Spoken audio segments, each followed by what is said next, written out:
Hi everyone, this is the last episode in the series, and we're going to carry on and finish off with the Nurturer archetype. Now, I spoke about the Nurturer in part one, mentioning that it's the part of us that's got compassion, that cares about other people, and that's a natural caregiver. Now, we're going to go on with that, and then I want to split into the two sides. And the two sides, when it comes to the Nurturer, is on the undercharged side, you have what's called the distant Nurturer, and in the overdeveloped side, you have the possessive nurturer. Now, what I want to do first is I want to go into the undercharged one first, but before I do that, I just want to touch on the balanced nurturer once again. Now, the nurturer side of us, you can see this in children. Once again, I've been touching on this throughout the series. When you look at children, let's take a little girl, for example. There'll be times when they really get into taking care of a little doll, or you get these babies, it's like toys, and they'll really obsess about giving it food, and they've got a little pram, and they'll bring it with them, and they'll nurture that toy the whole time. And if you look at little boys, maybe they've got a little action figure or something, and they'll really take care of it, make sure that it's got something to eat. Now, that is our natural nurturer coming out. And you can also see this with pets. Maybe you've got a pet, a hamster or a dog or a cat, and you'll take care of that pet. That is the nurturer side. You can also see this with plants. When you're gardening, you're planting some seeds and you have to nurture it so it can grow into what it's supposed to grow into in a healthy way. That is the nurturer side. So these are all areas where we tap into the natural nurturer side of us. Now, when it comes to women, you can say the nurturer is the woman's maternal instinct, just to care for children and play the role of the mother. Now, some people believe that men can't do this, that they don't have the ability to do this well. Now, it's the same as saying that all men don't have emotional depth. Now, many of them don't, but some of them do. So why is this? I'm going to go through this very quickly. It depends on the circle that you've been raised in, how you've been raised. So let's create a scenario. A father has a son, and his son cries and shows some softness and vulnerability, but the father doesn't like this because men are not supposed to be like that. They're supposed to be strong. No weakness, no vulnerability, no softness. So the child either gets shamed for it, the parents get angry, maybe he gets punished, and the child doesn't want this, obviously. So what the child learns early on is that this part of himself is not acceptable. So what he does, he disconnects from it. And this results in a deficient lover and a nurturer. And most men have a strong warrior and ruler because they've been raised like this, to push the energy into those archetypes. Now, the same can be said for women. Once again, depends on the circle and how you've been raised. If you raise your daughter with predominantly warrior and ruler activities, she'll become harder than the average woman, and some people might even call her a little bit manly in some ways, because we as society in general terms associate the harder side with men and the softer side with women. So the same can be said for your son. If you raise your son with predominantly lover and nurturer stuff, then he will become softer than the average man. So people would refer to him as a little bit feminine in certain ways. And that's how that works. But many women get raised to push energy into the lover and the nurturer, and not to be so strong in warrior and ruler. But this is changing. People realize that there's an imbalance. But many people jump from one extreme to the other. So now they raise their sons to be weaker because they're pushing a lot of energy into the lover and the nurturer, and now the ruler and the warrior is going backwards again. And the same with women. More and more women want to push more focus onto the warrior and the ruler, and they're neglecting the lover and the nurturer. So this is what happens in many circles. Once again, the key is balance, not to jump from one extreme to another. Now, as I've mentioned before, compassion plays a big role when it comes to the nurturer archetype. Now, many people think that compassion means you have to fix something or bring a solution. Not necessarily. Sometimes it's just listening, having empathy and understanding. So let's take a couple, for example. The wife is upset and she's saying, hey, I've got a hectic day. I have to look after the kids. I have to make food. And the husband might respond and say, well, what do you want me to do? Do you want me to quit my job? And she would say, no, I don't want you to quit your job. It's not about that. What she wants is empathy, understanding, So it's not about finding a solution. It's about understanding her reality and what she is going through. And then whenever you act or you do something, do it with understanding. So you would say, I'm not going to dump this on her shoulders as well. She's already got a lot on her plate as is. That would be a form of compassion. And the big difference between the lover and the nurturer is the following. The lover is focused on getting our own needs and desires met, where the nurturer is more focused on meeting the needs and desires of other people. You see, that's the big difference. So if our needs are met and satisfied, we can share that fullness with other people. But if it's not, and we don't have our needs met, then there's a high chance we're going to use dysfunctional ways to get our needs met. So if you look at a nurturer example, let's say you're excessive in the nurturer, you might use the nurturer side of you to fulfill the void within yourself. So you're going to nurture people, not in a balanced way, but you're going to do it to get your own needs met. You see, so that's how that kind of plays out. Now, one of the ways that we can access this compassion that we have is to get in touch with our own pain, our own suffering that we've been through. So if we get in touch with that and we see someone who's going through an emotional, difficult time, then you can relate to that. You can be like, hey, I've had some emotional, difficult times. I know how it feels. I know that feeling, that pain. You know, maybe you're feeling really alone, feeling like there's nobody there for you. I felt that. And I don't want you to feel that because I know how I felt. And I wanted someone to be there and nobody was there. So I'll be there for you, if that makes sense. This is one way how we can awaken that compassion, is by getting in touch with our own pain, our own yearnings. Now we can use that to relate to others. Like I said in the lover video, I said that our feelings and emotions, one of the reasons we have them is to force action, to push us to take action about something. Now, when you're a child, and let's say your parents don't treat you very well, and you have a lot of negative feelings and emotions about this, the young child can't do anything about it. I mean, what are they going to do? I mean, they can't stand up to their parents. They're too young, they're too small. So what the child does is they realize, hey, I can't do something to make these feelings go away. So what I'm going to do is I'm going to numb the feeling. I'm going to cut the feelings off so I don't feel the feelings anymore, and therefore I can cope with it. If that happens, you disconnect with your ability to feel. So now you can't relate to the pain of others because you've cut your own feelings off. So when you see someone suffer or go through some pain, there's no part of you that relates with them because you cut that off to be able to cope with your own struggles that you've been through. And that's how the deficient nurturer starts to develop. So whenever you have to take care of someone, like I said in part 1, you're accessing this side of you. And if it's not properly developed, obviously you'll struggle. So what we're going to do is we're going to go into the undercharged nurturer first, which is the distant nurturer. Now this kind of says it all already, okay? It's basically someone who's distant in the nurturer department. So think of a parent, like they're not really there for you. They're emotionally distant. You know, if you don't reach out, they probably won't speak to you, or it will be once in a blue moon, you know. They don't really do effort. And this could be when you stayed in the house, for example. They were cold towards you. They weren't warming, loving, and nurturing. This is the distant nurturer side, okay? And this happens due to many reasons, and it's important to balance that out. So what would happen, as we spoke about this in previous episodes, is that you can take the nurturer, you could say energy, and you can put it in one of the archetypes, and then it causes a deficiency. Yeah, so you can put it into the warrior or the ruler, and that you kind of see a lot, is people would push it into the ruler side, and I spoke about this in the ruler archetype, where they become tyrannical. They don't care about how you feel or how their decisions affect you. I don't care. This is what I want. This is what I want you to do, and you know how you feel about that, and if it affects your happiness, I don't care. That's a lack of nurturer, but you've got a strong ruler. So that kind of happens sometimes. Now, a lot of times with the distant nurturer, they have a hard time to connect with the needs and the reality of other people. So, in other words, if you see someone suffer, you'll be cold towards them. It's not going to be like, wow, that could be me. You know, I don't want to see another person suffer. They'll be very cold towards it. Like, that's your problem. It's not my problem. They're disconnected from other people. So this can happen. You develop this cold attitude towards people.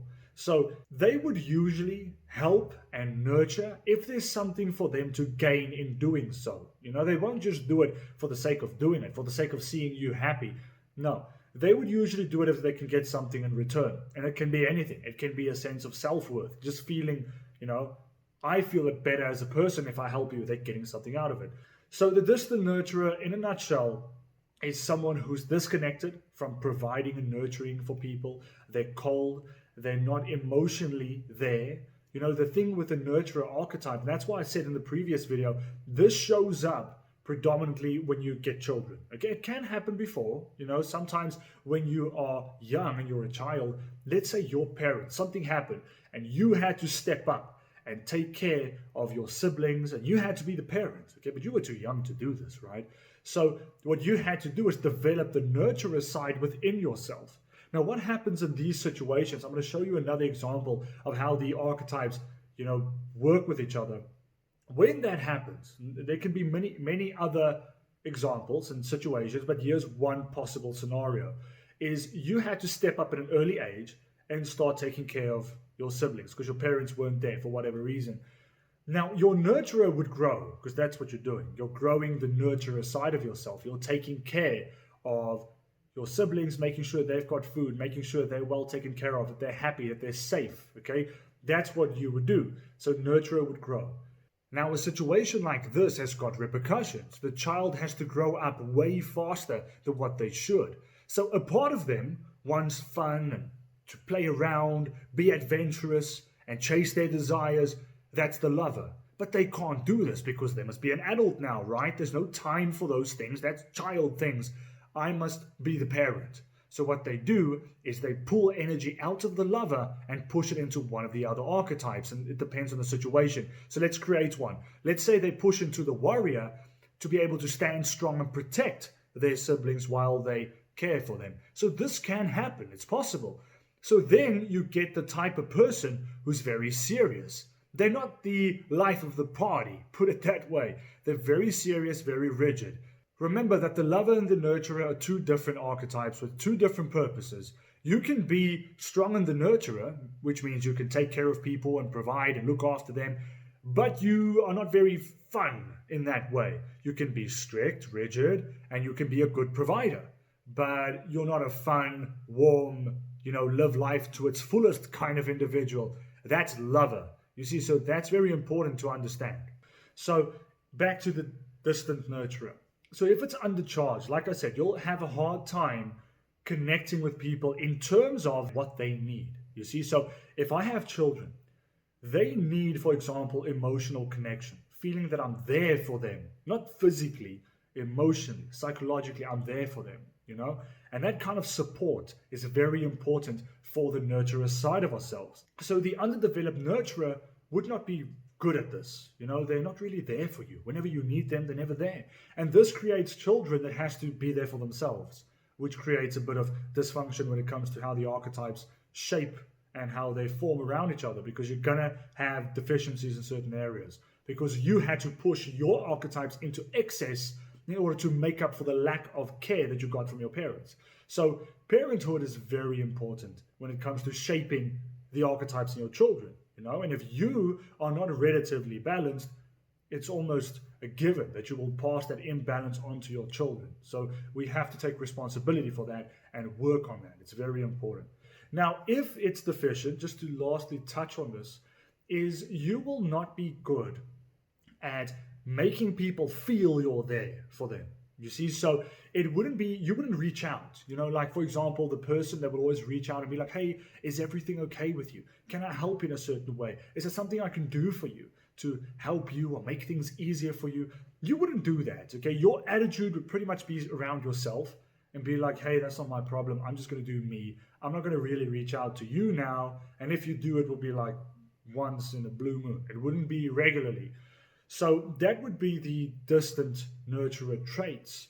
You wouldn't be connecting to people in that way. And mainly because that part of you, like I said in previous episodes, that wants to connect with people isn't properly developed. Okay, not connect as in the lover connects. It's more connect in the way of nurturing, of helping, of being there for people. Remember, it's more about helping them, making sure life is as cool as it can be for you. Okay, so think of a parent. You want to create safety for your children. Give them the best possible life that you can give them, making sure that they're happy on all levels, that they feel taken care of. You know, that's the nurturer part. So obviously someone who's underdeveloped will lack those qualities.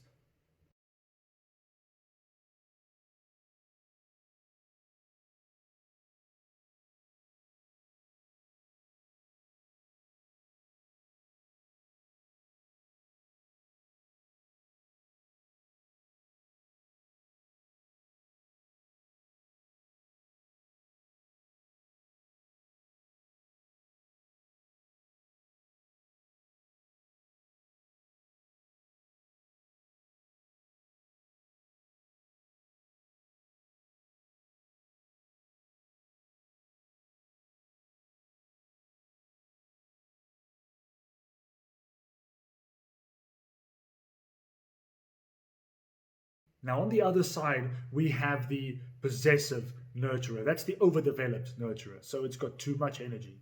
Now, it might sound weird to you. I mean, how can you love someone too much or care too much? But that's not what the excessive nurturer is all about. We are in excess when we use our love and caring side to compensate for the incompleteness that we have within ourselves, to compensate for our unresolved pain and unmet needs. Now, I'm going to give you an example. Let's say someone goes and visits their mother. And when they're there, they don't like being there, because when they're there, it's like the mother wants to keep taking care of them and give them food all the time and do everything for them. And if they object it, like for example, I'm not hungry right now, I'll get later, they get hurt. And it's like you reject their love they have for you and they'll get really upset about it. But this isn't the case. So what happens in this situation is the mother is excessive in the nurturer, because the nurturing side is smothering their child. And the fact that the mother gets hurt about having her efforts rejected was proof that the gift is not actually for the child's well-being, but for their own. This is excessive nurturer. Now, one of the things that this person does, and you'll see that the archetypes, once again, they work together. So some of the things overlap. And you'll see that the overdeveloped nurturer usually has a tendency to self-sacrifice, in many situations. They are overly giving to the point that they will actually be upset with themselves for giving so much. It would lead to resentment or guilt, like a give. And this can take many forms. It depends how the other archetypes are formed, obviously. But you would let people basically drain you. You just give everything you've got. And then afterwards, you're kind of upset about the fact that you did that. Now, here's where I want to get into self-love. Now, both the underdeveloped and overdeveloped nurturer have issues when it comes to self-love. And without a relationship with ourself, we are cut adrift. See it like someone floating in space. You are disconnected from your ground. You feel lost and lonely. And what happens is you end up seeking your ground in someone else. And that's where the problem comes in. They become your reality. And the weight that you impose on them, which is the weight of your own self-denial, usually drives them away. We then lose everything that we've invested in them, and including a piece of yourself. Now, what I want to add to this is devotion, which is the act of selfless love and conscious surrender to something greater than ourselves or something beyond ourselves. And you can have devotion towards someone you love, a friend, a project, a cause, or whatever. Now, devotion isn't limited to the nurturer, but I want to zone in on it in this video. Now, the thing with devotion is that it allows you to transcend your perceived limitations. Now, you can see how people suddenly achieve great things. Their potential skyrockets when they put the reason for doing it beyond themselves. It drives you to shatter your own limitations. But like anything, devotion also has a bad side to it. And this is where it shows up in the excessive nurturer. We may find it easier to be directed by the will of other people and to look at what they need and their inner desires than it is to work through our own, you could say, maze within ourselves to find what we want, to fulfill our own desires. So we bypass our own issues and focus on the issues of other people. Now, this can be subconsciously or consciously, but we have a thought that says, if I can help you and heal you, I help and heal myself. And this is especially the case if someone reminds you of yourself. You'll feel drawn to them and you'll feel like, hey, if I can right the wrongs by helping you, that will fix me in the process. But unfortunately, it doesn't work that way. Now, the problem is if the object of our nurturing, if you want to put it that way, should leave or reject us, we feel devastated. It leaves us shattered because that pokes the original wound that we're trying to cover up within ourselves. Now, in part 1, I said that you must see someone or something as an extension of you in order to relate to it. That relational side of you is important when it comes to the nurturer, but there's a fine line. When I say that, I don't mean that your identity lies within that external thing. No, that's what you shouldn't do, because the moment you do that, you lose yourself. This is when, for example, someone leaves and you lose yourself completely because your identity was attached to that person. That is not good. What I mean by relate to them is just acknowledging the fact that my essence is the same that I see within you. So when you see something that you can relate to and you see, hey, I recognize you could say the spirit within you that's within me, or whatever you want to call that, you connect with them and you relate. And that's key for the nurturer. So I'm not saying put your identity in something external. That's when you're setting yourself up for a lot of pain and heartache. Your identity lies within you. You need to connect with yourself, not rely on others to give you an identity. So if you look at the soft side, it's balanced by the hard side. Okay, so the ruler and the warrior kind of balances out the lover and the nurturer, and the opposite is true as well. So if you have very strong lover, nurturer, chances are you'll have a deficiency on the hard side. Okay, not always, but this is on average, this happens. And if you've got a very strong hard side, chances are you've got an underdeveloped soft side. The job is to try and combine them so you can become a healthy, balanced individual. Someone who can be soft and caring and loving and enjoy life. But at the same time, you can be strong and you can create order and you can lead and you have strong boundaries. So these two are kind of opposites and you have to bring them together. So with the nurturer, it's common for them to lack the hardness. Where, as I mentioned in part 1, people will take from you and you don't put your foot down because you just feel bad for them. You're like, I can't help but not feel bad. I have to give them what they ask for, But there's a line, a fine line that you must not cross. The moment your nurturing gets you into a place where you become negative, where you become drained, and it starts to affecting your health, your safety, your stability, now it's a problem. You're going too far. You have to have boundaries. And that's where the hard side comes in. Sometimes you have to say, no, I can't do that for you now. Even though I really want to, the nurturer within me says, I really want to help you, but I can't. Because if I do that, I'm going to tap into things that I need for my own health and survival and, peace of mind or whatever the case is. So that's what the excessive nurturer tends to do. They overstep that boundary. They give too much. Now, the other thing, why it's called the possessive nurturer, and why I like that name, is because of this. A lot of times the possessive nurturer gets into a space where their identity links or becomes one with this concept of caregiving, with the concept of providing and, being the person that's always there for people. And what they do, and this is very similar to what I spoke about the ruler archetype when it comes to parenthood, very similar, is they want to be the person that's got symbolic children, if you want to put it that way. They've got people they can take care of, or things. It doesn't necessarily have to be people. It can be things that they take care of and that they nurture. The moment that goes away, the nurturer will not like that because their identity is stuck within this whole concept of being the nurturer. Now, this is something I'm not going to get into, but I get into this in my seminars and stuff. We have different types of identity, if you want to put it this way. This identity that you place within the nurturer side of yourself, if you get stuck with that and that becomes your whole vision of yourself, this is who I am, then what happens, that's your foundation. And if your foundation gets pulled underneath you, so for example, your children moves out the house, you lose your identity. So you will do anything you can to maintain the identity, which is I need children to look after. Think of the friend that you have that always, when you go out somewhere, they're always the one that thinks about, is everybody okay? Does everybody have warm stuff? Because it's going to get cold over there, so make sure you've got a jacket, make sure you've got something to drink or something to eat. They always look after their circle. That's the nurturer. That's the nurturer side. So if you become overly developed, you tend to want to orchestrate things so that you always have something to nurture, okay? And if you don't have something to nurture, you become kind of toxic about it and you become possessive. You see, that's where the possessive comes in. That possessiveness comes in the form of manipulation. It depends how the other archetypes are formed, it all depends. But you will play things so that they stay within your nurturing range. Put it that way. You don't want to give them wings because they'll leave. You need them to stay so I can take care of you.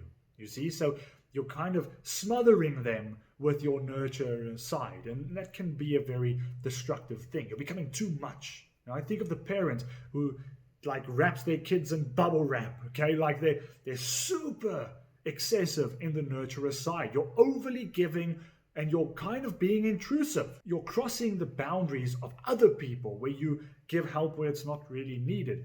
You want them to depend on you. Okay, if you can depend on me, I can provide you with what you need. So the overdeveloped nurturer has a tendency of forcing people to be dependent on them. They lean towards codependent relationships where I want to be the enabler.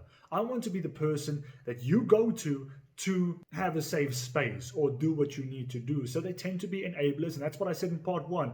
The excessive nurturer tends to be someone who enables and reinforces bad or negative behavior. They kind of feed that. So think of the person who they've got an alcohol addiction. It's something that needs to be worked through. But the overdeveloped nurturer would actually feed that addiction because they kind of feel sorry for you and they enable you. Now, why that happens psychologically is a long story. But the point is they tend to do this. They tend to enable people, whether that's in a good or a bad way, and it depends on the person. But the point is they want something to nurture. And if there's nothing to nurture, they can go into the spiral where they manipulate and they do things, and where they go into this kind of freak out thing where my identity was based around taking care of you, nurturing you, and now it's not there. So they would try and get you back so they can nurture you. You see, so that would happen. Think of the parent as well, and this goes closely with the ruler. And I've said this before, I think in the ruler episodes I spoke about this, where the parent would intrude the child's privacy and individuality to make sure that they've got control over them and that they are dependent on them. I want you to come to me for help. Come to me if you want to do something. That's the overdeveloped nurturer that can show up like that. Obviously, it's got traits from the other archetypes as well, like the ruler, it all depends. But the point is, they like to be in that position. The overdeveloped nurturer needs to be needed. They feel like others can't live without them, but actually they can't live without them, you see, because they need you to need them, if that makes sense, as confusing as that may sound. As I've mentioned previously, they also have trouble saying no. The caring side of them gives. So when people ask them something, it's very hard for them to just say no, and they have to learn that you have boundaries. You need the boundaries. If people ask for things, you're allowed to say no. You're allowed to say, hey, this is my personal time now. I can't help you now. Okay, we'll talk tomorrow or whatever. You have to be able to put your foot down and give you boundaries, healthy boundaries, so that you can protect your own well-being, your own health, and your own emotional and psychological health. Very important, because otherwise you're going to drain yourself. And as I've mentioned in part one, then you won't be able to do any nurturing whatsoever. So it's counterproductive. You need to develop your harder side to have proper boundaries. The overdeveloped nurturer also has a tendency of, you could use the term, they baby people. They always want to do everything for you, and they don't give you freedom to do what you want because they want to do it for you. And they always check on you constantly. So you're like, hey, people would use this phrase and they would say, I'm not a child, I'm not a baby. Well, the nurturer tends to treat you that way if it's overdeveloped, because they want to nurture, they want to take care, they want to do that. That's what that part of you wants to do. So if it's not checked and it's not in balance, it tends to form into the side of you that wants to do that. And that kind of gets on people's nerves sometimes, because you're not giving them the freedom to do what they want to do. And obviously when it comes to children, or even in adult circles, you don't allow the person to develop their own skills and way to do things, because you do everything for them. So think of like if you go to school and imagine that all the teachers just allowed you to get 100% pass rate. You didn't have to do anything. All your projects and exams was written for you, okay? Imagine what it would be like to get on the other side of that. You wouldn't have any skills whatsoever. You didn't mature and face challenges on your own, figured it out by yourself. You didn't develop because everything was done for you. So you actually didn't become stronger, you didn't become wiser, you didn't learn any lessons. So what's the point of that? So the overdeveloped nurturer tends to do that. They want to baby you and keep you with your training wheels on all the time. The nurturer has to be balanced in the form of knowing when to hold on and when to let go.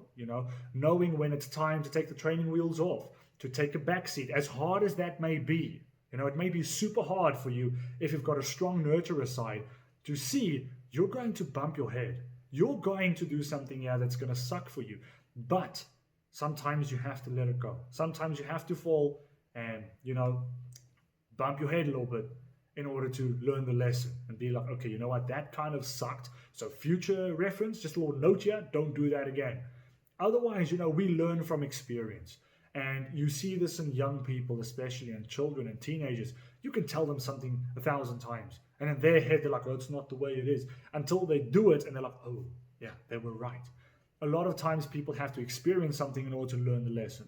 And the nurturer has to understand this. You can't do everything for them. Sometimes you're going to have to step back and allow them to do it. And if it falls on the ground and it falls flat, then it's their lesson. They have to work through it.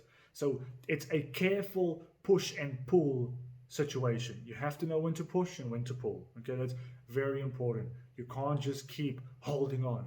And that's the biggest struggle for the overdeveloped nurturer, is to let go.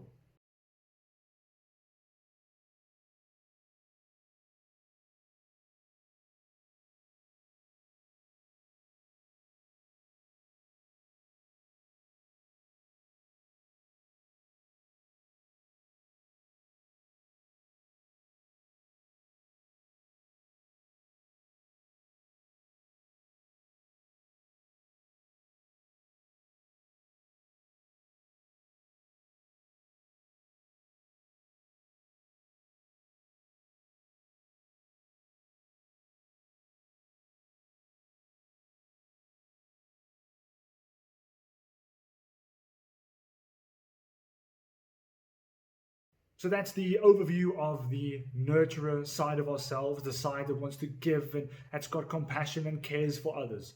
And this is a very important archetype that gets neglected many times. And we tend to take from the softer side and push it into the hard side when we get hurt. Okay, there's people that do the opposite, as I've explained before.